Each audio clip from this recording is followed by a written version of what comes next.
Round number 2 of the NBA postseason starts this weekend. 2 second-round series are now set. We await the winner of 2 other first-round series with a closeout potential in each of those tonight to determine the 2 other matchups. 2 out west, 2 out east. So we reset the playoff bracket at this moment. The 2 top seeds in either conference are on.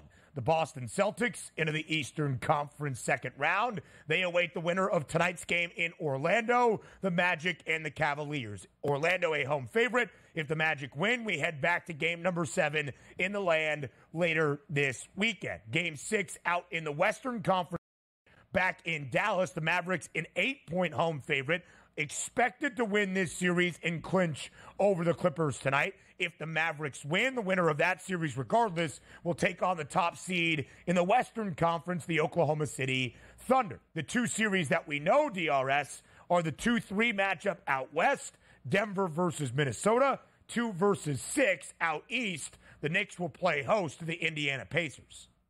Yeah, looking forward to it. And also, big night tonight. If I'm not betting individually, these 2 series I have the upper hand. I had the Dallas Mavericks to win their series, but not in a certain amount of games. Just win it here, money line. And then also, I do have another money line parlay that's tied into it here with the other games that should be able to finish tonight. So if I'm rooting as a fan base tonight, Cleveland Cavaliers, come on now. Dallas Mavericks, come on, because I already have 2 in the door. It was a simple wager, but sometimes when you tell the people, Ben, like, hey, here's what I like. It's only $25, but it pays back $175, so it could be a nice little night here for a nice payday that I've been waiting for a couple weeks on. But I like where the NBA is going. My team, the Sixers, is out, but you're looking at compelling series outside of like Celtics, Cavs, Magic. Again, we'll watch and we'll bet the Celtics because they should win it easily. But outside of that series, you got intrigue. Pacers, Knicks. You got crazy intrigue with the Timberwolves and the Nuggets. And the Thunder waiting there to see who they're going to get. Let's just say it's the Mavericks. That's an awesome series right there. So we're in good hands in the NBA right now in 3 of the 4 series coming up.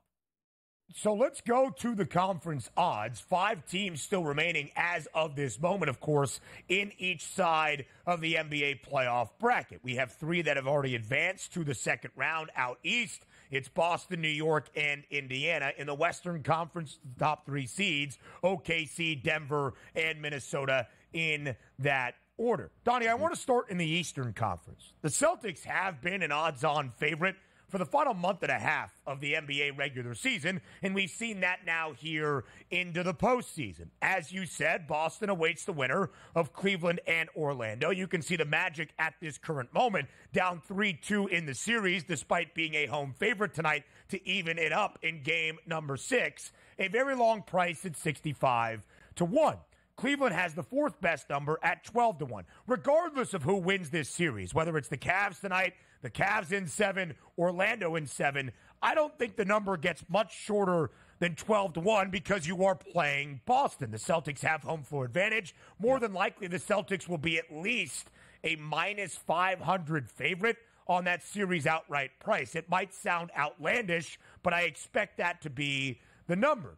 We showed you earlier. The New York Knicks, a minus 300 series outright favorite to knock off Indiana, advance to the Eastern Conference Finals for the first time in nearly 2.5 decades since the year 2000. And you see the Knicks have the closest number to Boston, the Pacers at 11-1. I don't think the Knicks just cakewalk into the conference finals, even if they knock off Indiana. The price on the Pacers seems a little bit unjust at this moment. It is, but if we're looking at, again, with the Celtics are a minus 220 price. Now, granted, am I actually going to be betting that? No. But let's just say you're trying to analyze, the minus 220. We'll talk about the Western Conference in a second, where the Nuggets are a slight, dog at plus 110, let's just say.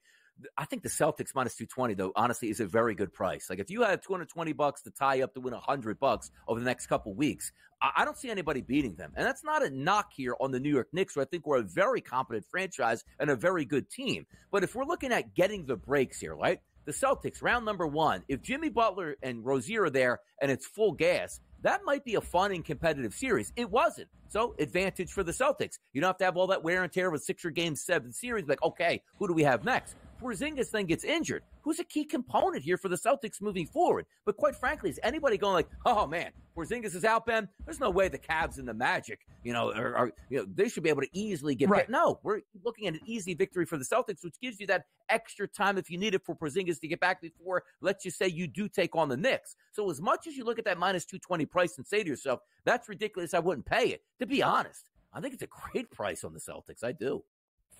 For sure it is, right? Everything is relative value, even if it is minus money, depending on how you paint the path. Boston is going to be a favorite in every single series they play as long as they stay in the NBA playoffs. They're going to have home floor advantage. They were the NBA's best team all year long. Are they going to be minus 500 prices like we would expect against either Cleveland or Orlando?